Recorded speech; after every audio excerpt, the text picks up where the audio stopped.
Hello everyone, welcome to my channel. Many TikTok users have often wondered how such a social media platform could pose a threat to national security. As someone who has used more than 10 Chinese social media apps, let me outline how the CCP could leverage TikTok to threaten US national security. First, content moderation mechanism. Although TikTok's server and operations are based in the United States, ByteDance, the parent company, is a Chinese enterprise. According to Chinese government policies, companies of this scale must establish a party branch. In an authoritarian system, when the Chinese government makes certain demands of a company like ByteDance, the company has no choice but to comply. No legal process are necessary, as China integrates party, government, and law.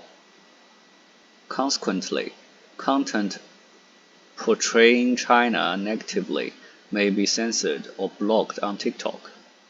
This issue was highlighted during TikTok CEO Shou Ziqiu's testimony before US lawmakers. Users who posted videos about events such as the 1989 Tiananmen Square massacre or Xinjiang re-education camps reported being banned from TikTok. Many of these users were of Chinese heritage, and their attitude toward lawsuits and legal disputes is very conservative. In other words, they are not as particular or persistent as Americans. As a result, such phenomena are almost non-existent among white users and are unlikely to be taken seriously.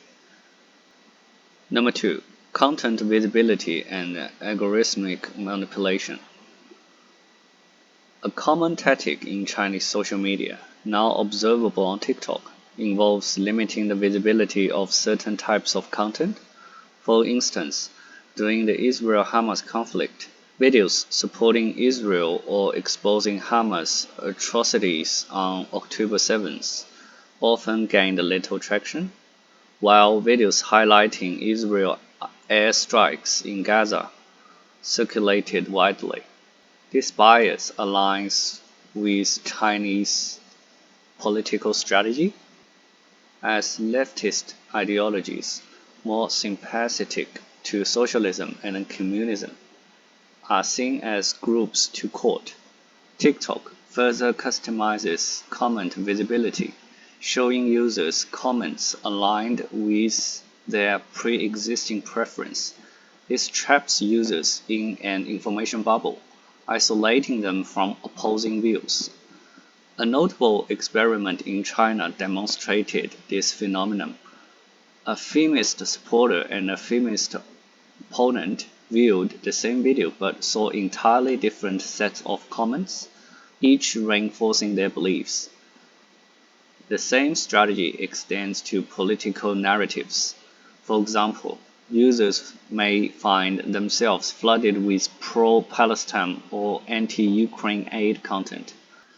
Under the influence of this information, you will gradually consider these issues as important references for the election and are more likely to elect candidates supported by the Chinese government. Number 3. Only visible to you tactic. This is another form of censorship. Due to freedom of speech considerations, TikTok sometimes cannot outright delete or ban specific content and comments from non-Chinese creators.